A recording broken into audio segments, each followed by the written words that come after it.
ಅವರೇ, ಹಾಗೆ ಕರ್ನಾಟಕ ರಕ್ಷಣಾ ವೇದಿಕೆಯ ಈ ತಾಲೂಕಿನ ಮಹಿಳಾಧ್ಯಕ್ಷರಾದಂತಹ ಶೋಭಾ ಮುನ್ನಾಳ್ ಅವರೇ, ಹಾಗೆ ನಗರ ಘಟಕಾಧ್ಯಕ್ಷರಾದಂತಹ ಜ್ಯೋತಿ ಶ್ರೀಮಂತರವರೇ, ಹಾಗೆ ಇನ್ನೊಬ್ಬ ಸಹೋದರರಾದಂತಹ ನಮ್ಮ ಭೇಟಿಯವರು. ಕರ್ನಾಟಕ ರಕ್ಷಣಾ ವೇದಿಕೆ 1999ನೇ ಇಸ್ವಿಯಿಂದ ಕನ್ನಡ ಪರ, ಜನಪರ, ನೆಲ ಜಲ ಭಾಷೆಗಾಗಿ ಇಡೀ ರಾಜ್ಯಾದ್ಯಂತ ಹೋರಾಟ ಮಾಡಿರುವಂತಹ ವಿಚಾರ ಈ ಜನರಿಗೆ ಗೊತ್ತಿರುವಂಥ ವಿಚಾರ ಹಾಗೂ ನಮ್ಮೆಲ್ಲ ಮಾಧ್ಯಮ ಸ್ನೇಹಿತರಿಗೂ ಕೂಡ ಗೊತ್ತಿರುವಂಥ ವಿಚಾರ. ಆದರೆ ಇತ್ತೀಚಿನ ದಿನ ಕರ್ನಾಟಕ ರಕ್ಷಣಾ ವೇದಿಕೆ ಇಳಕಲ್ ತಾಲೂಕಿನಲ್ಲಿ ಸಾಕಷ್ಟು ಹೋರಾಟ ಮಾಡ್ತಾ ಇದೆ. ಕನ್ನಡ ಪರ ಆಗಿರ್ಬೋದು, ಜನಪರ ಆಗಿರ್ಬೋದು, ಕನ್ನಡ ಒಳತಿಗಾಗಿರ್ಬೋದು, ಜನರ ಒಳತಿಗಾಗಿರ್ಬೋದು, ಎಲ್ಲ ರೀತಿಯಲ್ಲೂ ಕೂಡ ಕರ್ನಾಟಕ ರಕ್ಷಣಾ ವೇದಿಕೆ ಹೋರಾಟ ಮಾಡ್ತಾ ಇದೆ. ಆದರೆ ಇತ್ತೀಚೆಗೆ ಏನಾಗ್ತಿದೆ ಅಂದರೆ, ಕರ್ನಾಟಕ ರಕ್ಷಣಾ ವೇದಿಕೆ ಹೋರಾಟ ಮಾಡೋದನ್ನು ಕೆಲವೊಂದಿಷ್ಟು ಜನ ಸಹಿಸಿಕೊಳ್ಳಾದ ನಮ್ಮ ಕನ್ನಡ ಜನರನ್ನ ನಮ್ಮ ಮೇಲೆ ಎತ್ತಿ ಕಟ್ಟುವಂತಹ ಕೆಲಸನ ಇವತ್ತು ಇತ್ತೀಚಿನ ದಿನದಲ್ಲಿ ಮಾಡ್ತಾ ಇದ್ದಾರೆ. ಮಾಡಲಿ, ಖುಷಿ ವಿಚಾರ. ನಮ್ಮವರೇ ನಮ್ಮ ಮೇಲೆ ಬರ್ತಾರಂದ್ರೆ ಖುಷಿ ವಿಚಾರ. ಯಾಕಂದರೆ ಕಲ್ಲನ್ನು ತಿದ್ದು ಮೂರ್ತಿ ಮಾಡುವಂತಹ ಶಕ್ತಿ ಕರ್ನಾಟಕ ರಕ್ಷಣಾ ವೇದಿಕೆ ಇದೆ. ಕರ್ನಾಟಕ ರಕ್ಷಣಾ ವೇದಿಕೆ ತಾಕತ್ತೂ ಅಷ್ಟಿದೆ. ನೀವು ಎಂಥ ನಮ್ಮವ್ರನ್ನೇ ತಗೊಂಡು ನಮ್ಮ ಮೇಲೆ ನೀವು ಬ್ರಹ್ಮಾಸ್ತ್ರ ಬಿಟ್ರಂದ್ರೂ ಕೂಡ ನಮ್ಮ ಹತ್ರ ತ್ರಿಕೋನಾಸ್ತ್ರ ಇದೆ. ಯಾವುದಂದರೆ ಡಾಕ್ಟರ್ ಬಾಬಾ ಸಾಹೇಬ್ ಅಂಬೇಡ್ಕರ್ ಕೊಟ್ಟಿರುವಂಥ ಸಂವಿಧಾನಾತ್ಮಕ ತ್ರಿಕೋನಾಸ್ತ್ರ ನಮ್ಮ ಹತ್ರ ಇದೆ.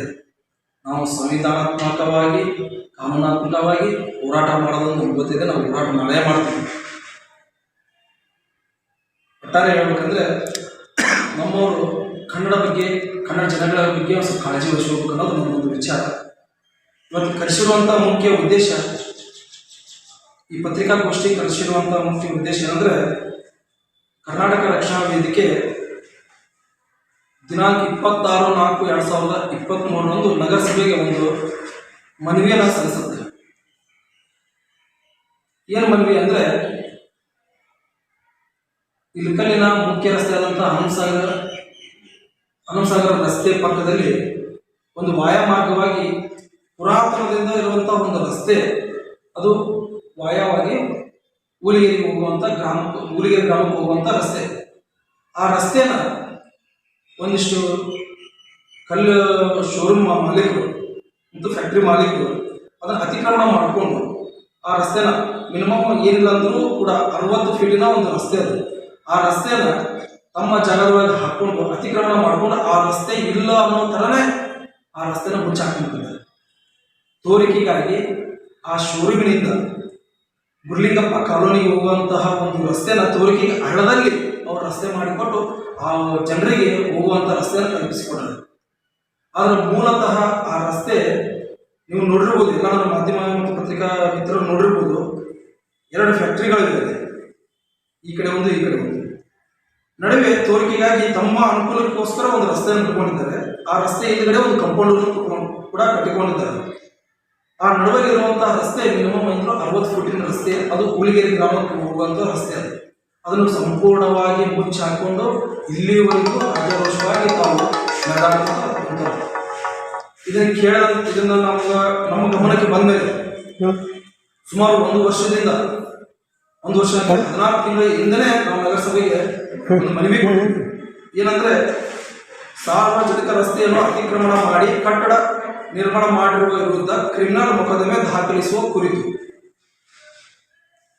ಈ ಮೇಲ್ಕಳಿಸಿದ ವಿಷಯಕ್ಕೆ ಸಂಬಂಧಿಸಿದಂತೆ ನಾವು ಕರ್ನಾಟಕ ರಕ್ಷಣಾ ವೇದಿಕೆ ಇಳಕಲ್ ವತಿಯಿಂದ ಈ ಮೂಲಕ ತಿಳಿಸುವುದೇನೆಂದರೆ, ಇಳಕಲ್ ನಗರದ ದೇವರ ದಾಸಿಮಯ್ಯ ವೃತ್ತದ ಹತ್ತಿರ ಬಲ್ಕುಂದಿ ರಸ್ತೆ ಗಾಯತ್ರಿ ಗ್ರಾನೈಟ್ ಎದುರಿಗೆ ಗೋವರ್ಧನ್ ಫ್ಯಾಕ್ಟರಿ ಮೂಲಕ ಊಲಿಗೆರೆ ಗ್ರಾಮಕ್ಕೆ ರಸ್ತೆ ಇದ್ದು ಸುಮಾರು 60 ಫೀಟಿನ ರಸ್ತೆ ಹೊಂದಿದ್ದು, ಇಳಕಲ್ ಜನತೆಗೆ ಊಲಿಗೆರೆ ಹೋಗುವ ಅನಾದಿ ಕಾಲದಿಂದಲೂ ಅದೇ ರಸ್ತೆ ಹಾದು ಹೋಗುತ್ತಾ ಬಂದಿರುತ್ತಾರೆ. ಆದರೆ ಜಮೀನು ಸರ್ವೆ ನಂಬರ್ 76, 108, 107, 106 ಜಮೀನು NA ಮಾಡಿಸಿದ್ದು, ಸದರಿ ಜಮೀನುಗಳಿಗೆ ಹಾದು ಹೋಗಲು ಸರ್ಕಾರ ಈ ರಸ್ತೆ ಮೂಲಕ ಹಾದು ಹೋಗಲು ಅನುಮತಿಯನ್ನು ನೀಡಿದ್ದು, ನೀಡಿದ್ದು ಇರುತ್ತದೆ. ಆದರೆ ಗೋವರ್ಧನ್ ರಂಗನಾಥ್ ದರಕ್ ಈ ಮಾಲೀಕರು ಸದರಿ ರಸ್ತೆಯನ್ನು ಅತಿಕ್ರಮಣ ಮಾಡಿ ಸರ್ಕಾರಿ ರಸ್ತೆಯನ್ನು ಬಂದ್ ಮಾಡಿ ತಮ್ಮ ಲಾಭಕ್ಕಾಗಿ ಸರ್ಕಾರಿ ರಸ್ತೆಯನ್ನು ನುಂಗಿ ಫ್ಯಾಕ್ಟರಿಯನ್ನು ಕಟ್ಟಿರುತ್ತಾರೆ. ಸದರಿ ರಸ್ತೆ ಇದೇ ಎಲ್ಲ ಎನ್ನುವ ರೀತಿಯಲ್ಲಿ ಸರ್ಕಾರಕ್ಕೆ ಹಾಗೂ ಸಾರ್ವಜನಿಕರಿಗೆ ಮೋಸ ಮಾಡಿ ಅತಿಕ್ರಮಣ ಮಾಡಿದ್ದು ಕಾನೂನು ಬಾಹಿರ. ಕಾನೂನು ಸದರಿಯವರು ಸೂಕ್ತ ಕ್ರಿಮಿನಲ್ ಪ್ರಕರಣವನ್ನು ದಾಖಲಿಸಿ ಸಾರ್ವಜನಿಕರಿಗೆ ಹಾದು ಹೋಗಲು ಅನುವು ಮಾಡಿಕೊಡಬೇಕೆಂದು ವಿನಂತಿಸಿಕೊಳ್ಳುತ್ತೇವೆ ಅಂತ ಒಂದು ಮನವಿ ಕೊಟ್ಟಿದ್ವಿ. ಸುಮಾರು 16 ತಿಂಗಳಾದರೂ ಕೂಡ ನಗರಸಭೆದವರು ಚುನಾವಣೆ ಬಂತು, ಆ ಕಾರಣಕ್ಕೆ ನಾವು ಮಾಡೋದಾಗಲಿಲ್ಲ. ಹಾಗಾಗಿ ನಾವು ಮತ್ತೆ ನೆನಪಿನ ಸುತ್ತೋಲೆ ಮಾಡ್ತೀವಿ ಅಂತಂದು ಸರ್ವೆ ಡಿಪಾರ್ಟ್ಮೆಂಟ್ಗೆ ಒಂದು ನೆನಪಿನ ಸುತ್ತೋಲೆಯನ್ನು ನಗರಸಭೆಯಿಂದ ಕಳಿಸಿದ್ದಾರೆ. ಮಾನ್ಯ ಪೌರಾಯುಕ್ತರು, ನಾನು ಮಾನ್ಯ ಪೌರಾಯುಕ್ತರಿಗೆ ಒಂದು ಪ್ರಶ್ನೆ ಕೇಳೋಕೆ ಇಷ್ಟಪಡ್ತೀನಿ ತಮ್ಮ ಮುಖಾಂತರ. 16 ತಿಂಗಳಾದರೂ ಕೂಡ ನಾವು ನೆನಪು ಮಾಡದೆ ಸುಮ್ಮನೆ ಕೂತ್ಕೊಂಡ್ರೆ ತಾವು ಸುಮ್ಮನೆ ಕೂತ್ಕೊಂತಿದ್ರಾ? ನಾವು ನೆನಪು ಮಾಡದೆ ಹೋದರೆ ತಾವು ಸುಮ್ಮನೆ ಕೂತ್ಕೊಂತಿದ್ರಾ? ನಿಮ್ಮ ರಸ್ತೆಯನ್ನ ಅಂದರೆ ಸರ್ಕಾರದ ರಸ್ತೆಯನ್ನ ಸರ್ಕಾರಕ್ಕೆ ತಗೊಳ್ಳಿ ಅಂತಂದು ಕರ್ನಾಟಕ ರಕ್ಷಣಾ ವೇದಿಕೆ ಹೋರಾಟ ಮಾಡ್ತಾ ಇದೆ. ನೀವೇನು ಮಾಡ್ತಾ ಇದ್ದೀರಾ ಮಾನ್ಯ ಪೌರಾಯುಕ್ತರೇ? ಅಷ್ಟೇ ಅಲ್ಲದೆ ತಮಗೆ ಸರ್ಕಾರದ ಒಂದು ಗೌರ್ಮೆಂಟ್ ಆ್ಯಪ್ನಲ್ಲಿ ಕಾಣುವಂತಹ ಒಂದು ಆ್ಯಪಿನ ಸೆಟಲೈಟ್ನ ಒಂದು ಚಿತ್ರ, ಹಾಗೆ ಆ ರಸ್ತೆಯ ಫ್ಯಾಕ್ಟರಿ ಇರುವಂತಹ ಒಂದು ಚಿತ್ರ, ಇಷ್ಟೆಲ್ಲ ದಾಖಲಾತಿ ಇದ್ರೂ ಕೂಡ ತಾವು ಯಾಕೆ ಕ್ರಮ ಕೈಗೊಳ್ತಾ ಇಲ್ಲ? ನಾನು ನಗರಸಭಾ ಪೌರಾಯುಕ್ತರು ಕೇಳೋದು ಒಂದ ಪ್ರಶ್ನೆ, ನೀವು ಯಾಕೆ ಇದನ್ನು ಇನ್ನೋರಿಗೆ ಆದರೂ ಕೂಡ ಕ್ರಮ ಜರುಗಿಸ್ತಾ ಇಲ್ಲ?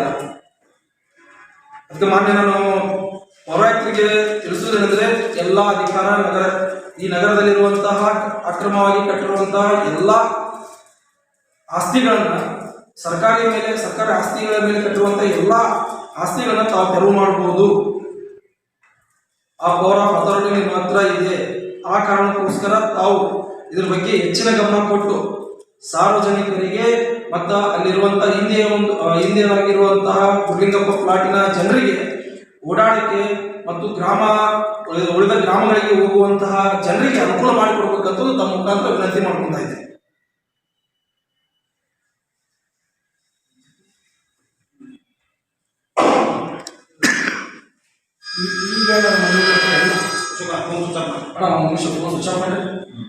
ಈ ಮನವಿ ಅನ್ನೋದಕ್ಕಿಂತ ನಾವು ಹೋಗಿ ಒಳ್ಳೆಯ ಕಮಿಷನರ್ಗೆ ಭೇಟಿ ಆದ ತಕ್ಷಣ ಅವರು ಒಂದ್ಸಲ ಅಂತಂದು 3 ಸಲ ಸರ್ವೆ ಡಿಪಾರ್ಟ್ಮೆಂಟಿಗೆ ಅರ್ಜಿ ಬರೆದಿದ್ರು. ಒಳ್ಳೆಯದನ್ನ ನೆನಪೋಲಿ ಅನ್ನೋ ಒಂದು ಲೆಟರ್ನ ಒಳ್ಳೆ ಮತ್ತು ಅವ್ರಿಗೆ ಹಾಕಿದ್ದಾರೆ. ಆ ಸರ್ವೆ ಡಿಪಾರ್ಟ್ಮೆಂಟ್ನ ಬರಬೇಕು. ಈ ಸರ್ವೆ ಡಿಪಾರ್ಟ್ಮೆಂಟ್ ಬರ್ಬೇಕಂದ್ರೆ ನಗರಸಭೆ ಪೌರಾಯುಕ್ತರು ಮುಂದೊಂದು ತಹಶೀಲ್ದಾರ್ ಅವರಿಗೆ ಒತ್ತಡ ಹಾಕ್ತಾರೆ. ಅಂದಾಗ ಮಾತ್ರ ಈ ತಹಶೀಲ್ದಾರ್ ಯಾರೋ ಸರ್ವೆ ಡಿಪಾರ್ಟ್ಮೆಂಟ್ನ ಜಲ್ದಿ ಬರ್ತಾರೆ.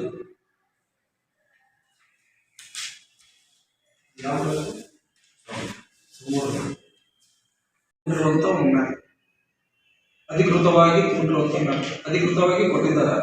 ಇದರಲ್ಲಿ ತಾವು ಗಮನಿಸಬಹುದು, ಮಿನಿಮಮ್ 40 ರಿಂದ 60 ಫುಟಿನ ರಸ್ತೆ ಅಂತ ಕೊಟ್ಟಿದ್ದಾರೆ. ನನಗೆ ಇವ್ರಿಗೂ ಸರ್ಕಾರಿ ಅಧಿಕಾರಿಗಳಿಗೆ ಯಾಕೆ ಕಣ್ಣು ಮುಚ್ಕೊಂಡು ಕೂತ್ಕೊಂಡು ಹೋಗ್ತಾರೆ ಅನ್ನೋದು ಒಂದು ವಿಚಾರ ಗೊತ್ತಾಗ್ತಿಲ್ಲ. ಸಾರ್ವಜನಿಕರಿಗೆ ತೊಂದರೆ ಕೊಡುವಂತಹ ಕೆಲವೊಂದಿಷ್ಟು ವಿಚಾರಗಳನ್ನ ತಾವು ಯಾಕೆ ನೆದರಿಗೆ ಹಾಕೊಂಡು ತಾವು ಗಮನಕ್ಕೆ ಯಾವುದೇ ರೀತಿ ಕ್ರಮ ಯಾಕೆ ಕೈಗೊಳ್ತಾ ಇಲ್ಲ? ನಗರಸಭೆಯ ಆಸ್ತಿಯನ್ನು PWD ಆಸ್ತಿಯನ್ನು ತಾವು ತಗೋಬೇಕಾಗಿದೆ. ಯಾಕಂದ್ರೆ ಇವತ್ತು ಮುಖ್ಯವಾಗಿ ಹೇಳ್ಬೇಕಂತಂದ್ರೆ, ಸುಮಾರು ಈ ರಸ್ತೆ ನಮ್ಮ ಆಡುಭಾಷೆಯಲ್ಲಿ ಅಡ್ಡದಾರಿ ಅಂತ ಹೇಳ್ತೀವಿ. ಮತ್ತು ಅಡ್ಡದಾರಿ ಅಂದ್ರೆ ಬೇರೆ ರೀತಿ ಅಡ್ಡದಾರಿ ಅಲ್ಲ, ಹೊಲದ ದಾರಿ ಬಂಡಿ ದಾರಿ ಅಂತಂದು ಏನಂತೀವಿ. ಈ ರಸ್ತೆ ಮುಖಾಂತರ ಹೋದ್ರೆ ಮಿನಿಮಮ್ ಅಂದ್ರೆ 2 ಕಿಲೋಮೀಟರ್ ಸಮೀಪಾಗ್ತದೆ ಗುಡಿಗೆ. ನಾವು ಅದೆಲ್ಲೇ ಮುಂದೆ ಕೊರಮನ ಗುಡಿ ಹತ್ರ ಹೋಗಿ ಅಲ್ಲೇ ಸೇರ್ಪಡೆ ಆಗ್ತದೆ ಮುಖ್ಯ ದಾರಿ. ಇದು ಅನುಕೂಲ ಅಲ್ಲ. ಇನ್ನೊಂದು ಮುಖ್ಯವಾದ ವಿಚಾರ ಏನಂತಂದ್ರೆ, ಈ ಫ್ಯಾಕ್ಟರಿಯಿಂದ ಒಂದು ಲೇಔಟ್ ಇದೆ. ಆ ಲೇಔಟ್ಗೆ ಪರ್ಮಿಷನ್ ಸಿಗಬೇಕಾದ್ರೆ ಈ ರಸ್ತೆ ಮುಖಾಂತರ ರಸ್ತೆ ಇದೆ ಅನ್ನೋ ಒಂದು ಕಾರಣಕ್ಕೆ ಆ ಲೇಔಟ್ಗೆ ಪರ್ಮಿಷನ್ ಸಿಕ್ಕಿದೆ. ಎಲ್ಲಿ KGP ಮಾಡೋಕೆ ಪರ್ಮಿಷನ್ ಸಿಕ್ಕಿದೆ. ಆದ್ರೂ ಕೂಡ ಆ ಲೇಔಟ್ ಅವರು ಕೂಡ ಸುಮ್ಮನೆ ಕೂತ್ಕೊಂಡು ಕೂಡ ಹಿಡಿತಿದೆ. ಯಾಕೆ ಅವರು ಸುಮ್ಮನೆ ಕೂತ್ಕೊಂಡು? ಯಾಕೆ ಮುಖ್ಯ ರಸ್ತೆ ಇದು. ಅದಕ್ಕೆ ನಾನು ನಗರಸಭೆಯ ಪೌರಾಯುಕ್ತರಿಗೆ ವಿನಂತಿ ಮಾಡ್ಕೊಳ್ಳೋದಂದ್ರೆ ಆದಷ್ಟು ಬೇಗ ತಾವು ಇದರ ವಿರುದ್ಧ ಕ್ರಮ ಜರುಗಿಸದೆ ಹೋದ್ರಪ್ಪ ಅಂದ್ರೆ ನಾವು ಇಳಕಲ್ಲು ಮತ್ತು ಹುನಗುಂದ ಎರಡು ಅವಳಿ ತಾಲೂಕಿನ ಮೇಲೆ ಉಗ್ರ ಹೋರಾಟ ಮಾಡಬೇಕಾಗ್ತದೆ. ಆದರೂ ನಾವು ಮತ್ತು ಅದನ್ನು ಅಲ್ಲಿ ಏನೋ ಒಂದು ಫಲ ಸಿಗದೆ ಹೋದ್ರೆ ಜಿಲ್ಲಾ ಮಟ್ಟದಲ್ಲಿ ಇದ್ರ ಬಗ್ಗೆನೇ ಹೋರಾಟ ಮಾಡಬೇಕಾಗ್ತದೆ. ಮುಂದಿನ ದಿನಮಾನದಲ್ಲಿ ನಮ್ಮ ಜಿಲ್ಲಾಧ್ಯಕ್ಷರು ಏನು ಹೇಳ್ತಾರೆ ಅದ್ರ ಮೇಲೆ ನಾವು ಹೋರಾಟ ಮಾಡ್ಕೊತೀವಿ. ಇವತ್ತು ಜಿಲ್ಲಾಧ್ಯಕ್ಷರು ಬರಬೇಕಾಯ್ತು, ಅನಿವಾರ್ಯ ಕಾರಣಗಳಿಂದ ಅವರು ಬರೋಕ್ಕಾಗಲಿಲ್ಲ. ಹಾಗಾಗಿ ನಾವು ಈ ಒಂದು ಪತ್ರಿಕಾಗೋಷ್ಠಿ ನಾವು ಮಾಡಬೇಕಾಯ್ತು. ಹಾಗೆ ಕರ್ನಾಟಕ ರಕ್ಷಣಾ ವೇದಿಕೆ ಒಂದು ಇಳಕಲ್ ಮತ್ತು ಹುನಗುಂದ ನಗರದಲ್ಲಿ ಪೌರಾಯುಕ್ತರಿಗೆ ಒಂದು ಮನವಿ ಕೊಟ್ಟಿದ್ವಿ. ಏನಪ್ಪ ಅಂತಂದ್ರೆ ಕಲ್ಲುಗಳಲ್ಲಿ ಮೋಸ ಆಗುತ್ತೆ ಅಂತ, ಪ್ರದರ್ಶನ ಮತ್ತು ಮಾರಾಟ ಮಾಡೋ ಮಳಿಗೆಗಳಿಂದ ಅಂದ್ರೆ ಶೋರೂಮ್ಗಳಿಂದ ಜನರಿಗೆ ಮೋಸ ಆಗ್ತಿದೆ ಅಂತಂದು. ಯಾವ ರೀತಿ ಮೋಸ ಆಗ್ತಿದೆ ಅಂತಂದು ಅದಕ್ಕೆ ನಾನು ಬಹಿರಂಗವಾಗಿ ತಮಗೆಲ್ಲರೂ ಹೇಳಿದೆ. ನಿಮಗೆ ಯಾವ ರೀತಿ ಅನ್ನೋದು ಕೂಡ ಹೇಳ್ಬಿಡ್ತೇನೆ. 8 ಫೀಟಿನ ಒಂದು ಕಲ್ಲು ಅಂದರೆ 3 × 8 36 ಸೆಂಟಿಮೀಟರ್ ಮತ್ತು 96 ಸೆಂಟಿಮೀಟರ್ ಇಂಟು 144 ಡಿವೈಡೆಡ್ ಬೈ 144. ಇವ್ರು ಏನು ಮಾಡ್ತಾ ಇದ್ದಾರೆ 144 ಅಂತಂದು ಲೆಕ್ಕ ತಪ್ಪಿಸಿ ಸೂತ್ರಾತ್ಮಕವಾಗಿ ಬರ್ತಿದ್ದಾರೆ. ಮಿನಿಮಮ್ 7 ಫೀಟ್ ಕಲ್ಲು ಮೋಸ ಆಗ್ತದೆ. ಅದಕ್ಕೆ ದಾಖಲೆ ಅನ್ನೋ ಹಾಗೆ 3800 ಸ್ಕ್ವೇರ್ ಫೀಟ್ ಅಲ್ಲಿ ಕಲ್ಲು ಖರೀದಿ ಮಾಡ್ತಾರೆ. HM ಸ್ಟೋನ್ ಅನ್ನೋ ಒಂದು ಶೋರೂಮ್ನಲ್ಲಿ 3800 ಸ್ಕ್ವೇರ್ ಫೀಟ್ ಕಲ್ಲನ್ನು ಖರೀದಿ ಮಾಡ್ಕೊಳ್ತಾರೆ. ಖರೀದಿ ಮಾಡಿಕೊಂಡು ಹೋಗಿ ಊರಲ್ಲಿ ಒಳ್ಳೆ ಅವರ ಅಳತೆ ಮಾಡ್ತಾರೆ. ನಂಬೋದಿಲ್ಲ ನೀವು ಯಾರು ನಮ್ಮ ಸ್ನೇಹಿತರಿಗೆ ನೋಡೋದು ಕೇಳಬೇಕು. 700 ಸ್ಕ್ವೇರ್ ಫೀಟ್ ಕಮ್ಮಿ ಬಂದಿದೆ ಕಲ್ಲು. 700 ಸ್ಕ್ವೇರ್ ಫೀಟ್ ಒಂದು ಗಾಡಿಗೆ. ಆ ಥರ 2 ಗಾಡಿ ತೊಗೊಂಡಿದ್ದಾರೆ ಅವರು. ಪಾಪ ಒಬ್ಬ ಬಡವರಾಗಲಿ ಶ್ರೀಮಂತರಾಗಲಿ ಒಂದು ಮನೆ ಕಟ್ಟಬೇಕಾದ್ರೆ ಶಾಸ್ತ್ರನೇ ಇದೆ. ಒಂದು ಮದುವೆ ಮಾಡಿ ನೋಡು, ಒಂದು ಮನೆ ಕಟ್ಟಿ ನೋಡು ಅಂತಂದು. ಒಬ್ಬ ಮನೆ ಕಟ್ಟಬೇಕಾದ್ರೆ ಬೆವರಿನ ಜೊತೆ ಅವನ ರಕ್ತನ ಸುರಿಸಿರ್ತಾನೆ. ಏನೋ ನನ್ನ ಮನೆ ಚಂದ ಕಾಣಲಿ, ಇಳಕಲ್ ಕಲ್ಲು ಅಂದ್ರೆ ಬಹಳ ತುಂಬಾ ಫೇಮಸ್ಸು. ಆ ಕಾರಣಕ್ಕೋಸ್ಕರ ಇಳಕಲ್ ಖರೀದಿ ಮಾಡೋಕಂತಂದು ಇಳಕಲ್ ಕಲ್ಲು ಖರೀದಿ ಮಾಡೋಕಂತ ಬಂದ್ರಪ್ಪ ಅಂದ್ರೆ ಈ ತರ ಈ ಶೋರೂಮ್ದವರು ಮೋಸ ಮಾಡ್ತಾರೆ ಜನರಿಗೆ. 3800 ಸ್ಕ್ವೇರ್ ಫೀಟ್ ಕಲ್ಲು ಹೋದ್ರಪ್ಪ ಅಂದ್ರೆ ಅಲ್ಲಿರೋದು 3100 ಸ್ಕ್ವೇರ್ ಫೀಟ್, 700 ಸ್ಕ್ವೇರ್ ಫೀಟ್ ಮೋಸ ಮಾಡ್ತಾರೆ. 1 ಸ್ಕ್ವೇರ್ ಫೀಟ್ 55 ರೂಪಾಯಿ ಒಂದು ಸ್ಕ್ವೇರ್ ಫೀಟ್ ಕಲ್ಲು ತೊಗೊಂಡೋಗಿದ್ದಾರೆ. ಏನಾಗ್ತದೆ ತಾವು ಲೆಕ್ಕ ಮಾಡ್ತಾರೆ. ಅಂದ್ರೆ ಇಷ್ಟೊಂದು ಮೋಸ ಅಂತಂದ್ರೆ ನಾವು ಹೋರಾಟ ಮಾಡಿದ್ರು ಅಂದ್ರೂ ಕೂಡ ಜನರು ಇನ್ನೂ ತಿಳುವಳಿಕೆ ಆಗ್ತಾ ಇಲ್ಲ. ಆಮೇಲೆ ಇವರು ಪ್ರದರ್ಶನ ಮತ್ತು ಮಾರಾಟ ಅಂದ್ರೆ ಶೋರೂಮ್ದವರು ಕೂಡ ಎಲ್ಲಿಯೂ ಕೂಡ ತಮ್ಮ ಸೂತ್ರದ ಒಂದು ಬೋರ್ಡ್ ಕೂಡ ಎಲ್ಲಿಯೂ ಹಾಕೊಂಡಿಲ್ಲ. ಆಮೇಲೆ ಮೆಜರ್ಮೆಂಟ್ ಸೀಟ್ ಕೇಳಿದ್ರಂದ್ರೆ ಏನ್ ಹೇಳ್ತಾರೆ ಅಂತಂದ್ರೆ ಇವರು ನಾವು ಸರ್ಕಾರಕ್ಕೆ ಕೊಡ್ತೀವಿ ಅಂತಂದು ಹೇಳ್ತಾರೆ. ಮೆಜರ್ಮೆಂಟ್ ಸೀಟ್ ಯಾರು ಕೂಡ ಸರ್ಕಾರಕ್ಕೆ ಕೊಡಲ್ಲ. ಇವ್ರು ಮೆಜರ್ಮೆಂಟ್ ಮಾಡೋದು ಒಂದು ಸೀಟ್ ಬೇರೆ, ಸರ್ಕಾರಕ್ಕೆ ತೋರಿಸೋದು ಒಂದು ಸೀಟ್ ಬೇರೆ. ಸೂತ್ರದ ಇಲ್ಲಿ ನಮಗೆ 144 ಅಂತ ಹಾಕಿಬಿಡ್ತಾರೆ. 114 ಅಂತ ಸೂತ್ರ ನಮಗೆ ಹಾಕಿಬಿಡ್ತಾರೆ. ಅಲ್ಲಿ 144 ಅಂತ ಸೂತ್ರ ಸರ್ಕಾರಕ್ಕೆ ತೋರಿಸ್ತಾರೆ. ನೀವು ನೋಡ್ಬೋದು 700 ಸ್ಕ್ವೇರ್ ಫೀಟ್ ಇಂದ 55 ರೂಪಾಯಿ ಒಂದು ಲೆಕ್ಕ ಒಂದು ಪಾಪ ಬಡವರು ಏನು ಮಾಡಬೇಕು. ಅವನು ಒಳ್ಳೆ ಫೋನ್ ಮಾಡಿ ಈ ಶೋರೂಮ್ದವ್ರಿಗೆ ಫೋನ್ ಮಾಡಿ ಕೇಸಿ ಬಾಯ್ ಮಾಡಿದ ಮೇಲೆ ಒಳ್ಳೆ ಅಮೌಂಟ್ ಆ ಮಾಲಕಿಗೆ ಅಂದ್ರೆ ಆ ಮನೆಯ ಮಾಲಕನಿಗೆ ಅಮೌಂಟ್ ರೊಕ್ಕ ಹಾಕ್ತಾನೆ. ಎಷ್ಟು 15,500 ಹಣ ಒಳ್ಳೆ ಅವನಿಗೆ ಹಿಂತಿರುಗಿಸ್ತಾರೆ. ಅಂದ್ರೆ ಇವಾಗ ಮೋಸ ಮಾಡಿಲ್ಲ ಅಂದ್ರೆ ಹಣ ಯಾಕೆ ಹಾಕ್ಬೇಕಾಗಿತ್ತು ಇವಾಗ? ಇಳಕಲ್ ಶೋರೂಮ್ಗಳು ಏನು ಎಲ್ಲವೂ ಕೂಡ ಮೋಸದ ಶೋರೂಮ್ಗಳು. ಇನ್ನೊಂದು ಸಲ ಬೇಕಾದ್ರೆ ಹೇಳ್ತಾರೆ, ಜನರಿಗೆ ಮೋಸ ಮಾಡೋದಕ್ಕೆ ಪೈಪೋಟ್ ಬಿದ್ದದ್ದು ಶೋರೂಮ್ಗಳು ಅಷ್ಟು. ನಾನು ಇವತ್ತಿಷ್ಟು ಕಮಿಷನ್ ನೋಡಿದೆ, ನಾನು ಇಷ್ಟು ಕಮಿಷನ್ ನೋಡಿದೆ. ಎಲ್ಲ ಮಾಲೀಕರು ಮತ್ತು ಕೆಲವೊಂದಿಷ್ಟು ದಲ್ಲಾಳಿಗಳು ಕೂಡ ಅದಾರಂತೆ. ನೀವು ನೋಡ್ಬೋದು ಅವ್ರು ಕರ್ಕೊಂಡು ಕಮಿಷನ್ ತಮ್ಮ ಹತ್ರ ನಮಗೆ ಎಲ್ಲರಿಗೂ ಒಂದು ದಾಖಲಾತಿ ತೋರಿಸ್ತೀವಿ. ಯಾರು ಇದೇ ಶೋರೂಮ್ ಒಂದು